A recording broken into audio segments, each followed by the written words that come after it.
هعمل معاكم بقى الستريبس بقرمشة وطعم تحفة ملوش حل. هنجيب الصدور تكون كاملة، واحنا نقطعها في البيت كده بالطريقة دي. اهم حاجة ما نقطعش لا رفيعة ولا تخينة، علشان خاطر لو رفيعة هتنشف مننا، ولو تخينة ممكن ما تستويش من جوه، يبقى متوسطة كده. هنجيب بقى فلفل اسود، طبق ونحط فيه فلفل اسود ومعلقة شطة وملح ومعلقة صويا صوص ومعلقة خل وبصل بودر وتوم بودر ومعلقة صلصة كبيرة، ونقلب بقى التتبيلة دي كده مع بعض كويس قوي، وننزل بالستريبس بتاعنا فيها ونسيبه كده في التلاجة مثلا ساعتين 3، لو اكتر من كده يبقى تمام جدا.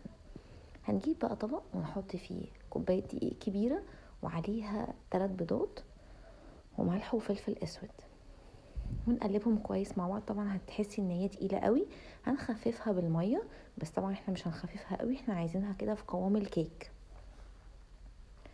تمام كده. نطلع بقى الستريبس ونروح منزلينه جوه البيض والدقيق دول مع بعض، ونجيب بقى طبق تاني ونحط فيه كوباية دقيق كبيرة وملح وفلفل اسود ومعلقة بابريكا، ونقلبهم كويس مع بعض، وننزل بقى بالستريبس في الدقيق، ونحاول بقى كده نهز فيه كويس جامد، ونروح راجعين في الطبق بتاع البيض ونرجع في الدقيق تاني ونهزه كويس قوي كده عشان يعمل معانا الشكل بتاع الستريبس.